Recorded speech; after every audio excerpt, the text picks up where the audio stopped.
बहुजनांचे नायक राष्ट्रपिता महात्मा ज्योतिबा फुले, राष्ट्रनायिका माई सावित्रीबाई, माई फातिमा शेख, भाई उस्मान शेख आणि ज्या व्यवस्थेनं महात्मा ज्योतिबा फुल्यांना चौथ्या वर्गापासून शाळेच्या बाहेर फेकलं होतं, परत 5वी मध्ये त्यांना प्रवेश मिळवून देणारे, त्यांची फीस भरणारे गफ्फार मुन्शी बेग,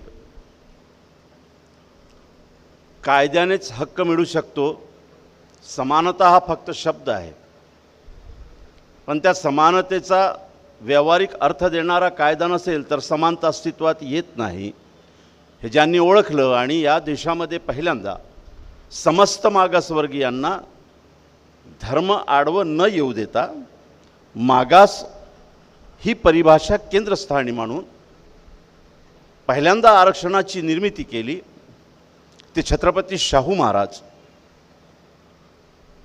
आणि ज्या व्यवस्थेसाठी आज तुम्ही आणि मी झगडत आहोत,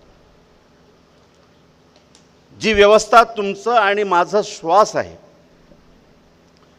जी व्यवस्था अस्तित्वात आहे म्हणून तुमचं आणि माझं अस्तित्व आहे, तुमची आणि माझी संस्कृती अबाधित आहे, किमान तुमचा आणि माझा आवाज आपण काढू शकतो अत्याचाराच्या विरोधात, अशी संवैधानिक व्यवस्था या देशाला ज्या महामानवानं प्रदान केली, ते संविधान निर्माता डॉक्टर बाबासाहेब आंबेडकर या सगळ्यांना सर्वप्रथम अभिवादन करतो. आणि ज्यांनी आजच्या कार्यक्रमाचं आयोजन केलं, डाका संघटना, खऱ्या अर्थानं डाका संगठना असली डाकुओं के खिलाफ लड़ने के लिए मैदान में आई है, इस बात का अभिनंदन करता हूं मैं. वकीलों की ये जो संगठना है, इसकी ज़रूरत बहुत है. आज व्यवस्था के जिस संस्करण में हम जी रहे हैं, व्यवस्था के इस संस्करण को स्थापन करने के लिए संघ ने, संघ के वैचारिक लोगों ने, संघ की संस्थाओं ने कड़ी मेहनत की है. और जिस संस्करण में हम जी रहे हैं, जिसका उल्लेख रंजीत मेश्राम साहब ने किया, संवैधानिक ढांचा तो दिखाई दे रहा है, लेकिन संवैधानिक अस्तित्व जुडिशियरी में, पुलिस फोर्स में, ह्यूमन राइट्स में, सिविल राइट्स में नहीं दिखाई दे रहा है. आप पे शक है, आपके घर गिरा दिए जा रहे हैं, डायरेक्ट बुलडोजर चलाए जा रहे हैं. आप पे शक है तो गडलिंग जैसे वकील को भी 3-3 साल सड़ा दिया जाता है जेल में. यहाँ तो न जाने कितने मुस्लिमों को, एल्गार परिषद के कितने लोगों को, कितने आदिवासियों को 10-10, 15-15 साल शक की बुनियाद पर जेल के पीछे भेजकर सड़ा दिया गया, उनकी ज़िंदगी खराब कर दी गई. हम संवैधानिक व्यवस्था में ज़रूर है, लेकिन संवैधानिक अस्तित्व में हम है या नहीं है, इस मकाम पर, इस सोच के मकाम पर हम आप पहुँचे हैं. कितनी तगड़ी व्यवस्था की. जिस दिन संविधान बना उसी दिन इसे नकारने वाली शक्ति उससे पहले भी, और जिस दिन बना उस दिन भी पूरी शक्ति से कार्यरत थी. गोलवलकर ने तो स्पष्ट कह दिया था कि हमें संविधान मंजूर नहीं है. आपने देखा होगा अभी चंद दिन पहले मोहन भागवत साहब ने कहा कि हम अखंड भारत का निर्माण करेंगे, जैसे संविधान खंड खंड भारत को प्रेरित करता हो.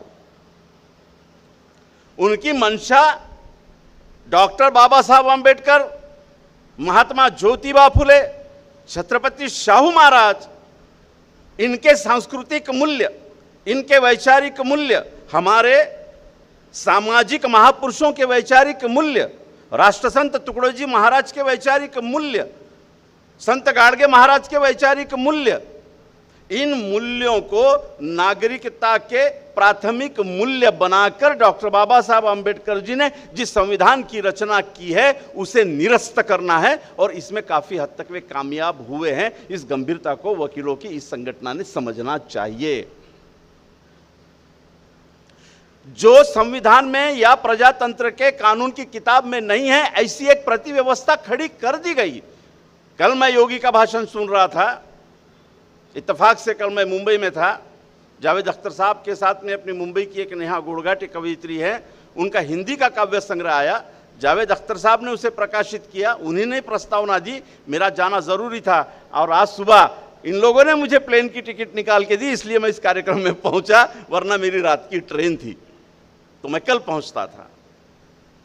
वहां पे आने के बाद में मैं जब योगी का भाषण सुन रहा था तो योगी कह रहा था, ऐसे कह रहा था जैसे वो एक देश का, एक प्रदेश का मुख्यमंत्री नहीं है।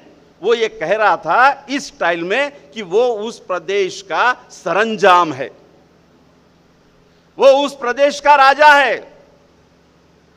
लाइव में ये कह रहा था कि हमें जिस जिस पर शक होगा हम उनके खिलाफ फालतू के कानूनी प्रक्रिया में नहीं पड़ेंगे, हम डायरेक्ट आदेश देकर उनके घर गिरा देंगे, उनकी दौलत ढहा देंगे, उनको उठाकर लेकर जेलों में ठूस देंगे। प्रति व्यवस्था बड़ी खतरनाक ढंग से आज आपके और हमारे सामने खड़ी हो गई है, इस बात को गंभीरता से लेने की जरूरत है। कैसे हुआ ये सब, मैं थोड़ा इतिहास में भी जाना चाहूंगा, क्योंकि हम जो हारे हैं वो हमारे महापुरुषों के विचारों से बिल्कुल नहीं हारे। हमारे महापुरुषों के विचार हमें हराते नहीं हैं, हम पराजित हुए हैं अपने नालायक वृत्ति से, अपनी ऐसी हरकतें जिन हरकतों की अपेक्षा कभी भी हमारे महापुरुषों ने नहीं की थी। हम उन विचारों के खिलाफ में जो बेहद मतलब गैर तरीके से हरकतें करते आ रहे हैं, ये हमारे पराजय का पहला कारण है। 7,000 भारत में पुरोगामी संगठन होने के बाद में तुम्हारे पिछवाड़े में पेट्रोल डाल के आरएसएस नाम की एक ही संगठन बैठी हुई है। सोचना पड़ेगा कि क्या हो रहा है, कितना गंभीर मामला है। पता है तुम्हें कहां से चली आती है ये? तथागत सिद्धार्थ गौतम बुद्ध ने जिस व्यवस्था को परास्त किया, वही व्यवस्था आधुनिक चातुर्वर्ण लेकर खड़ी हो गई है। जिस चातुर्वर्ण से बाबा साहब ने निकाला और समान अधिकार दिया, आज प्राइवेटाइजेशन के नाम पर वही चतुर्वर्ण की शूद्र व्यवस्था। आपको अच्छा लगता है, आप फैक्ट्री में काम कर रहे हैं, पूछ रहे हैं हम लोग कितना पगार है रे, 15,000 मिल रहे सर। अरे जिस उम्र में तू IAS IPS बन सकता था, उस उम्र में 15 से 20 साल के नौकरी पे, 15 से 20,000 की नौकरी पे तुझे लटका दिया गया है। कोई GPF नहीं, कोई पेंशन नहीं, कोई सर्विस बुक नहीं। जब मालक चाहेगा लात मार के निकालेगा। इस देश के पिछड़ों के लिए जिस आरक्षण की और जिस समान संधि की बात डॉक्टर बाबा साहब अंबेडकर लिख कर गए थे, इस देश का 21 करोड़ पिछड़ा नौजवान इन फैक्ट्रियों में छोटे छोटे जॉब पर अपनी जिंदगी फनाह कर रहा है। आधुनिक रूप से किस आइडिया से इन्होंने चातुर्वर्ण लाकर खड़ा कर दिया है। वहां मनुवाद के चातुर्वर्ण में तुम यही काम करते थे। आधुनिक 2021-22 के काल में भी आप गौर से देखो तो आप व्यवस्था के उसी बॉटम में हो, उसी बॉटम में। मुस्लिम समाज में मैं जाकर समझाता हूं कि इस देश में 21% रॉ मटेरियल का इकोनॉमिकल रोलिंग मुस्लिम समाज करता है। यह बड़ा डाटा है और इकोनॉमिक्स टाइम्स ने इसका एनालिसिस किया हुआ है कि मुस्लिम समाज हुनरमंद है। 21% रॉ मटेरियल का रोलिंग मुस्लिम समाज करता है, लेकिन हकीकत में शूद्र व्यवसाय की तरह वो रोलिंग करता है। कोई फैक्ट्री नहीं, कोई मॉल नहीं, रॉ मटेरियल जिसका बड़े मॉल वाले, जिसके बड़े इंडस्ट्रियलिस्ट, जो खोसला है, जो अग्रवाल है, नागपुर में जितने भी बड़े कपड़ों के मॉल है, 80% कपड़े मोमिनपुरा से बनकर जाते हैं। राम कूलर जैसा एडवर्टाइजमेंट करके हजारों कमाता है, उसके पूरे कूलर मोमिनपुरा में बनते हैं। बॉटम लेवल पे काम करोगे, मालिक और स्टेटस के लेवल पर नहीं आ पाओगे। यही व्यवस्था के लिए तो ये सारे काम कर रहे हैं और इसी व्यवस्था के विरोध में ये स्टेटस मिले करके बाबा साहब आंबेडकर जी ने जो मेहनत की, जो संविधान बनाया, वही इनके गले की हड्डी है। ये संविधान पहली बार तथागत सिद्धार्थ गौतम बुद्ध ने बनाया था। उस डिटेल में नहीं जाते हुए मैं एक फॉर्मेट खींचने की कोशिश कर रहा हूं कि कैसा हमारा ऐतिहासिक संघर्ष है। इसमें आदिवासी अलग नहीं है, मुस्लिम अलग नहीं है। संघ की एक रणनीति होती है कि वो बताए मुसलमानों को कि तुम अलग हो, आदिवासियों को बताए कि तुम अलग हो, बौद्धों को बताए कि देखो तुम्हारी दुहेरी जंग है, कौन सा? भले ही मनुवाद से लड़ते रहो, लेकिन देखना मुसलमान तुम्हारे लिए बहुत खतरनाक है, देखना तुम्हारे लिए ईसाई बहुत खतरनाक है, देखना आदिवासी तुम्हारे लिए बहुत खतरनाक है। यही बात तो मुसलमानों में घुसकर करता है, यही बात आदिवासियों में घुसकर करता है। आज तो उनकी सबसे बड़ी फौज आदिवासियों का बहुत बड़ा पॉपुलेशन बना हुआ है।